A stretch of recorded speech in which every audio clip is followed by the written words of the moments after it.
ability, and of course if that's the case that's very worrying. But officials at the Pentagon have actually been playing the report down, and I suppose this boils down to the murk we often see when it comes to intelligence and actually verifying the sources, and perhaps in this case something that will obviously be familiar to the UK public. There's a problem with actually verifying anything other than a single source. Right, so Lisa, thank you very much indeed. Lisa Costello talking about the crisis being created in, or is it by, North Korea. Ashley this morning, because of that report I mentioned, Ashley this morning about your relationship with your pet. What does your pet mean to you? Karen in Stockport, what does your pet mean to you? She means the world to me, Alan. The world to me. And she's far better than any human that I know of. So yeah, I've got 3 rabbits and a dog, and I wouldn't swap the world. 3 rabbits and a dog. Which is the most important, the dog or the 3 rabbits? The dog. The dog. Why? Why? She's unconditional love. She doesn't answer back. She doesn't want very much, and I trust her 100%. And what do the rabbits give you? Because presumably you keep them in a hutch outside in the garden. Yeah, I've got 2 giants outside in the hutch, and my daughter's rabbit. It's an old fella now, and he's in the garage in the hutch, but he's due to go out soon. Good on you, Karen. Thank you very much. Karen in Stockport. A dog means the world to her. Her rabbits are fabulous, and it's because they don't answer back. You see, you don't answer back. You've cracked it. That is the way forward. What does your pet mean to you? It's a fair question, isn't it? They said, I mean, the world to me. The world to me is what Karen said her dog means. Supporting the Great Manchester Run for the Christian. This is BBC Radio Manchester.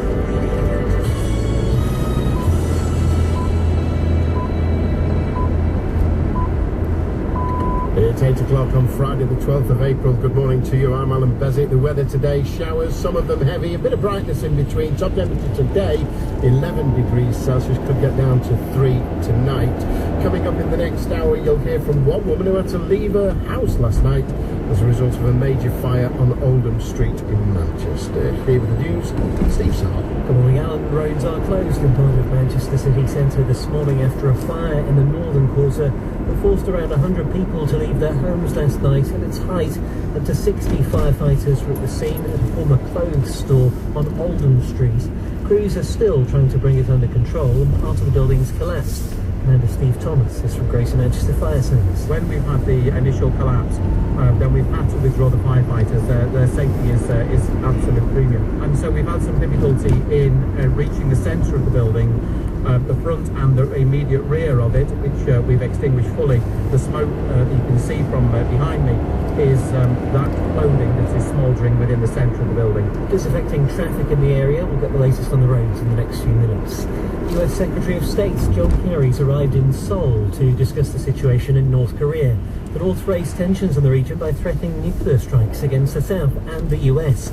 Our correspondent Lucy Williamson's in Seoul. Well, he was coming mainly to reassure his allies in Seoul and Tokyo, and also to pressure his counterpart in Beijing to try and put more pressure on Pyongyang to resolve this crisis. His visit comes as we were hearing reports they have moderate confidence that North Korea has managed to put a nuclear warhead onto a missile. One of Council's planning to build 2 new leisure facilities, but to close 4 in Royston, Shaw, Clonic and Oldham Town Centre. 2 new ones will be built in Oldham and Royston to replace them. Plans were initially approved last year. Since then, the Council's been looking at the plans in more details. Councillor Hugh MacDonald is Cabinet Member for Education and Safeguarding. In these days of rationalisation of budget cuts, as you're aware that we can look forward to maintain a good standard of facility within the borough. The Office of Fair Trading is investigating games apps which are free to download on a phone or a tablet, but are expensive add-ons to make them more fun to play. The OFT wants to find out if youngsters are being unfairly targeted through aggressive or misleading marketing.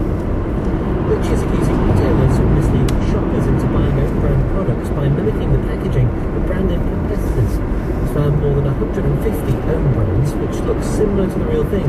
Morrison's and Aldi are among those shops, saying they use the same colours to help people find products quickly. Apparently this morning your 60s are your new 40s when it comes to having a midlife crisis. Research suggests it now mostly affects silver surfers. Dr. Olivia Robinson is from University of Greenwich, who's behind the study. In your 40s, it tends to be the pressures and stresses of life that tend to kick off a crisis, the challenging combination of family and work pressures. But in your 60s, it tends to be the challenges of adjusting to retirement and maybe if there's any other experiences of loss at the same time. A venue in Cheshire has been named the best place in the country to join and enjoy some afternoon tea. The Davenport's Tea Room in Northwich is themed around Alice in Wonderland, as author Lewis Carroll was born less than 2 miles away. It won at the prestigious UK Guild Tea Top Tea Place Award in 2013.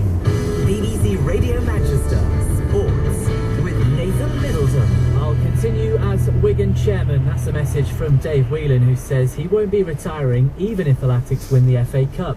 They face Millwall in the semi-final at Wembley tomorrow. And you've all the build-up and full match commentary here on BBC Radio Manchester.